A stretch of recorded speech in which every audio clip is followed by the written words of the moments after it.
आज पूरा एक हफ्ता हो चुका था। अनामिका ने पिछले 7 दिनों से अपने होटल के कमरे से बाहर पैर नहीं रखा था। इन 7 दिनों में उसने अपनी हालत बद से बदतर कर ली थी। उसके रूम में जहां तहां खाने की प्लेट्स और कपड़े पड़े थे। खिड़कियों के पर्दे वो खोलती ही नहीं थी। कमरे में बस अंधेरा कर लिया था। और ऐसा ही अंधेरा उसे अब अपनी जिंदगी में भी नजर आने लगा था। उसे खुद के साथ हुए उस हादसे का गम इतना नहीं था जितना निशांत के दिए धोखे का था। बेड पर पड़े पड़े वो कब रोने लगती, कब चुप हो जाती, कब गहरी सोच में चली जाती, उसे कुछ भी होश नहीं था। हर वक्त उसके दिलो दिमाग में निशांत के साथ बिताए वो सारे लम्हे घूमते। इस एक हफ्ते में वो सिर्फ रोई ही नहीं, बल्कि उसने रो रो कर खुद के भीतर की वो तकलीफ भी आंसुओं के साथ बहा दी थी। वो हर दिन खुद को थोड़ा थोड़ा संभाल रही थी। हर दिन एक नई अनामिका उसमें जन्म ले रही थी। अचानक दरवाजे की घंटी बजी। अनामिका ने दरवाजा खोला तो सामने होटल का स्टाफ था और उनके साथ उनका मैनेजर भी था। हेलो मैडम, मैनेजर ने बड़ी तहजीब से अनामिका को कहा। अनामिका मुस्कुराई। मैडम, माफ़ी चाहते हैं आपको तकलीफ दी, लेकिन आप पिछले एक हफ्ते से अपने कमरे से बाहर नहीं आई हैं। क्या आप ठीक हैं? जी मैं बिल्कुल ठीक हूँ, अनामिका ने मुस्कुराकर कहा। मैडम, पिछले एक हफ्ते से आपने रूम की क्लीनिंग नहीं करने दी है। आप हमें आई एम रियली सॉरी, लेकिन अब आप कर सकते हैं, अनामिका ने मुस्कुराकर कहा और कमरे में चली गई। अगले ही मिनट वो अपने बैग समेत बाहर आई और उसने उस मैनेजर को मुस्कुराकर देखा और आगे बढ़ गई। उसके पीछे वो मैनेजर और वो होटल स्टाफ उसे देखता ही रह गया। अनामिका होटल छोड़ चुकी थी। निशांत के विला से आने के बाद वो अपना शहर भी छोड़ चुकी थी और आज वो अपना देश भी छोड़ रही थी। वो टैक्सी में बैठी आज खिड़की से बाहर सब कुछ छूटता हुआ देख रही थी। दुख आज भी कम नहीं था उसे, लेकिन आज उसकी आंखें नम नहीं थी। कुछ मिनटों के सफ़र के बाद वो एयरपोर्ट पर खड़ी थी। उसने अपना फ़ोन निकाला और एक मैसेज टाइप किया। निशांत, मैं अनामिका, मैं तुमसे कुछ कहना चाहती हूँ। निशांत, मैं तुमसे शादी नहीं करना चाहती। मैं तुमसे अपने सारे रिश्ते खत्म कर रही हूँ। मैं उम्मीद करती हूँ तुम मेरे फैसले का सम्मान करोगे और मुझसे मिलने की कभी कोई कोशिश नहीं करोगे। मेरे फैसले की जिम्मेदार सिर्फ मैं हूँ, इसीलिए मेरी फैमिली से तुम कुछ नहीं कहोगे। मैं हमेशा के लिए यहाँ से जा रही हूँ। अलविदा। अनामिका ने फ़ोन अपनी जेब में रखा और एयरपोर्ट के अंदर चल दी। उधर भोपाल में हर्षद, रुद्र सर कहाँ गए? तुमने उन्हें याद तो दिलाया था ना कि आज ऑफिस की मीटिंग के साथ उन्हें एक बिजनेस ट्रिप पर जाना है। मीनाक्षी, जो रुद्र की ही टीम की एक मेंबर थी, अपने लगेज को खींचती हुई एयरपोर्ट में दाखिल हो रही थी। उसके साथ ही हर्षद भी अपने लगेज के साथ चल रहा था और उन दोनों के पीछे बाकी के 3 लोग भी थे। तुम भूल तो नहीं जाती ना कि बॉस इंसान के रूप में डर के देवता हैं। अगर तुम भूल भी जाती हो तो मेरी तुमसे सलाह है, अगली बार से ऐसे सवाल तुम खुद उन्हीं से पूछना। हर्षद झुंझलाता हुआ बोला। अरे ना बाबा ना, कौन शेर के मुंह में हाथ डालेगा? उनका देखना भी शेर की दहाड़ जैसा लगता है। मालूम पड़ा डर के मारे दिल ही हाथ में आ गया तो। मीनाक्षी दोनों कान छूती हुई बोली। सुबह मैं गया था, उन्होंने कहा कि वो खुद एयरपोर्ट पहुंचेंगे, हर्षद ने कहा। हर्षद चेकिंग काउंटर पर खड़ा था और बाकी लोग उसके पीछे थे। उसने मुड़कर पीछे कुछ कहने के लिए देखा ही था कि एक जगह जाकर उसकी नज़र ही अटक गई। उसी लाइन में उन लोगों के पीछे रुद्र खड़ा था। ब्लैक सूट, ब्लैक गॉगल्स लगाए वो सीधा तनकर ऐसे खड़ा था जैसे वो कोई स्टैचू हो। उसकी पर्सनैलिटी, उसकी बॉडी और उसका तीखा नोकदार फेस कट मौसम में आग लगा सकता था। आसपास के लोग मुड़ मुड़ कर बस उसे ही देखे जा रहे थे। लोग चोरी चोरी उसकी तस्वीरें तक ले रहे थे और लड़कियां, उन बेचारियों के दिल पर तो बिजलियां ही गिर रही थी। शायद ही वहां कोई ऐसा हो जिसने उसे एक बार देखने के बाद मुड़कर ना देखा हो। उसका चेहरा भी सामने की तरफ था। रुद्र को देखते ही हर्षद बड़बड़ाया। अरे बाप रे, कहीं इन्होंने सुन तो नहीं लिया? क्या बक रहे हो हर्षद? मीनाक्षी जो उसके ठीक पीछे खड़ी थी, उसने उसकी बड़बड़ाहट सुनकर कहा। मीनाक्षी ने आगे फिर कहा, वैसे हर्षद, तुम्हें क्या लगता है, बॉस अपने बाप के डर से हमारे साथ जा रहे हैं या हमें अपने प्राइवेट जेट में लेकर कहीं जाना चाहते थे, इसीलिए हमारे साथ जा रहे हैं? मीनाक्षी की बात सुनते ही हर्षद ने बड़बड़ाते हुए उसका मुंह बंद कर दिया। अरे चुप करो मेरी माँ, मुसीबत पीछे ही खड़ी है। तुम क्या चाहती हो, पूरी फ्लाइट में हम सांस रोक कर जाएं? हर्षद ने उसके मुंह से हाथ हटाया और उसका हैरानी से भरा चेहरा पीछे घुमा दिया। रुद्र पर नजर पड़ते ही मीनाक्षी के तो होश ही उड़ गए। उसके बाद तो वो पूरे सफर के दौरान कुछ नहीं बोली।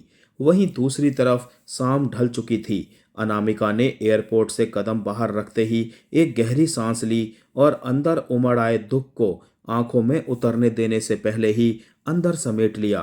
क्या जागृति को बता दूं कि मैं न्यूजीलैंड आ गई हूं? अनामिका ने मन ही मन कहा, फिर खुद ही बड़बड़ा उठी। नहीं नहीं, वो डैड के सामने इमोशनल होकर सब कुछ बक देगी और फिर उसे भी मैं क्या बताऊंगी। अनामिका ने मन ही मन कहा। अनामिका ने एक कैब रुकवाई और फिर चल दी अपनी जिंदगी के एक नए सफर पर, इस बात से अनजान कि उसकी जिंदगी में एक रात के लिए आया शख्स इस वक्त ठीक उसी दिन, उसी जगह, उसी वक्त उसके आसपास था।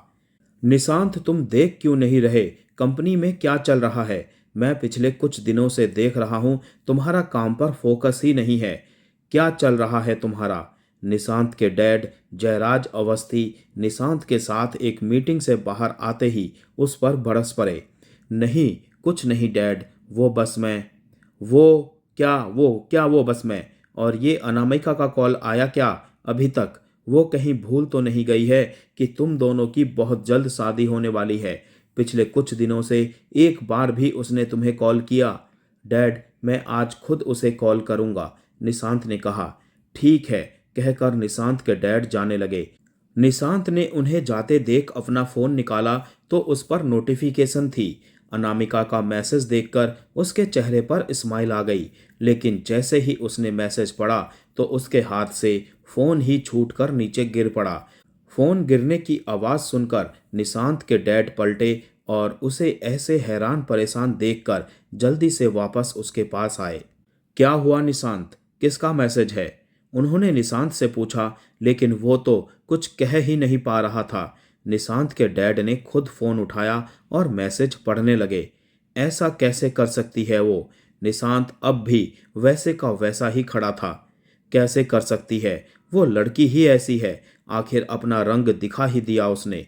निशांत के डैड मैसेज पढ़ने के बाद बोल पड़े। निशांत उनसे कुछ कह ही नहीं पा रहा था। तुम्हें ना जाने क्यों उस पर इतना भरोसा था।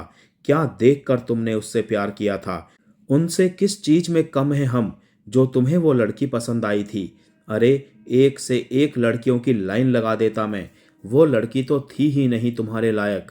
वो बस तुम्हारे साथ टाइम पास कर रही थी।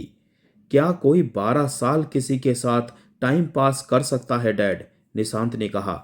उसकी आवाज में भारीपन आ गया था। उसके बाद वो एक शब्द नहीं बोल पाया और अपने डैड के हाथ से अपना फोन लेकर अनामिका को कॉल मिलाते हुए आगे चला गया। इस लड़की ने शादी से कुछ दिन पहले ये सब करके हमारी इज्जत का कचरा कर दिया। इसके घर वालों को तो मैं बेइज्जत किए बिना नहीं छोड़ूंगा। निशांत के डैड बड़बड़ाते हुए वहां से चले गए। एक तरफ जहां अनामिका ने शादी ना करने का मन बना लिया था, वहीं अपराजिता अपने घर चंदेल हाउस में बैठी अपनी माँ से अनामिका और निशांत के रिश्ते को कैसे तोड़ना है इस बारे में बात कर रही थी। मॉम, आप कुछ करेंगी? बेटा, हम इस तरह जल्दबाजी नहीं कर सकते। मॉम, आप कितने वक्त से यही डायलॉग कह रही हैं। अब तो शादी को 4 दिन बचे हैं। वो आज कल में वापस भी आ जाएगी, फिर हम हाथ पर हाथ धरे बैठे रह जाएंगे। अपराजिता सुबह से अब तक कितनी बार अपनी माँ से इस बारे में बात कर चुकी थी। वो दिन पर दिन बेसब्र हो रही थी, लेकिन जब उसे लगा कि उसकी माँ उसकी बात को सीरियसली नहीं ले रही है, तो उसने अपना आखिरी हथियार चलाया। मॉम, आप जानती है ना, मैं निशांत के बिना नहीं जी सकती। मैं उसकी शादी अनामिका से होते नहीं देख सकती। हाँ, मैं जानती हूँ, और ये बात तुम्हें बार बार मुझे कहने की जरूरत नहीं है। अपराजिता की मां मानसी ने उसके सिर पर हाथ फेरते हुए कहा, मां, लेकिन आप समझ नहीं रही हैं। अगर कुछ नहीं किया तो देर हो जाएगी, क्योंकि मैंने एक हफ्ते पहले निशांत के नशे में होने का फायदा उठाकर वो कर लिया जो मुझे नहीं करना चाहिए था।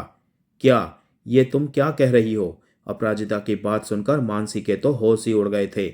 हाँ मॉम, मैं पागल हो चुकी थी। मैं निशांत को पाने के लिए कुछ भी कर सकती हूँ, किसी भी हद तक जा सकती हूँ, और मैंने अपनी सारी हदें पार कर दी हैं मॉम। अपराजिता ने अपनी माँ का हाथ पकड़ लिया। मानसी को तो यकीन ही नहीं हो रहा था कि उसकी बेटी ऐसा भी कुछ कर सकती है, लेकिन बहुत जल्द ही उसे याद आ गया कि वो उसकी बेटी है, उससे एक कदम आगे तो निकलेगी ही। हमें कुछ सोचना होगा, ये शादी रुकना अब बहुत ज़रूरी है। तुम निशांत पर उस रात के लिए दबाव बनाओ और उसे एहसास कराओ कि जो भी हुआ उसमें सिर्फ तुम जिम्मेदार नहीं हो, और अब तुम उसकी जिम्मेदारी हो। मानसी आखिर अपने असली रंग में आ ही गई थी। उसकी कूटनीतिक बुद्धि अपना काम कर रही थी। अपराजिता के चेहरे पर जीत की मुस्कान खिल उठी थी। उसने जल्दी से कहा, ठीक है मॉम, मैं ऐसा ही करूंगी, लेकिन आप प्लीज़ डैड से बात कर लेना। वो सब तुम मुझ पर छोड़ दो और जो मैंने कहा बस वो करो। मानसी अपराजिता को समझाकर कमरे से बाहर चली गई। मानसी अपनी बाहें फैलाए गोल गोल घूमने लगी और बेड पर बैठ गई। उसके चेहरे पर चालाकी से भरी एक मुस्कुराहट थी। बेचारी अनामिका, जब वो वापस आएगी तो उसे पता चलेगा कि उसका दूल्हा अब किसी और का होने वाला है, और दुल्हन की जगह पर उसकी जगह आने वाली हूं मैं। आखिर मैंने तुमसे छीन ही लिया निशांत को। उसके साथ तुम वैसे भी अच्छी नहीं लगती। तुम्हारा मुंह देखने लायक होगा बहन। उफ, कितनी खुशी मिलेगी मुझे जब तुम चीख चीख कर रोओगी।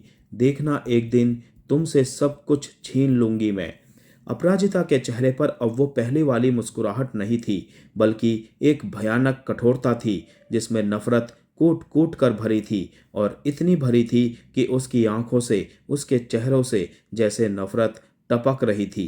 कुछ देर के बाद रात के खाना खाने के लिए जब चंदेल परिवार डाइनिंग टेबल पर बैठने वाला था, तभी चंदेल हाउस की डोरबेल बजी।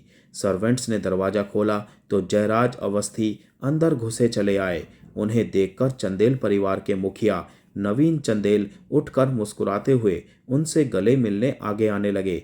आइए आइए समधी जी, इस वक्त कैसे आना हुआ? नवीन चंदेल ने कहा। उनके पीछे अब मानसी और अपराजिता भी आ चुकी थी। कैसे आना हुआ? जयराज अवस्थी ने गुस्से में विभरते हुए कहा। उन्हें गुस्से में देखकर नवीन चंदेल के गले मिलने के लिए आगे बढ़ते हाथ रुक गए। मानसी और अपराजिता भी अब हैरानी से उन्हें देख रही थी। शादी की तैयारियां शुरू कर दी आप लोगों ने? मिस्टर अवस्थी ने घर के चारों ओर नजर घुमाकर देखते हुए कहा। हम करेंगे, बस अनामिका आज कल में ही आ जाएगी। नवीन चंदेल ने कहने की कोशिश की, लेकिन मिस्टर अवस्थी उनकी बात काटते हुए बोले, मत करिए, कोई फायदा नहीं। और क्यों, ये तो आप अच्छे से जानते ही होंगे। आखिर ये आपको कैसे पता नहीं होगा? आप क्या कह रहे हैं? मुझे कुछ समझ नहीं आ रहा। मिस्टर चंदेल ने असमझ की दृष्टि से उनकी ओर देखा। क्या समझ नहीं आ रहा आपको?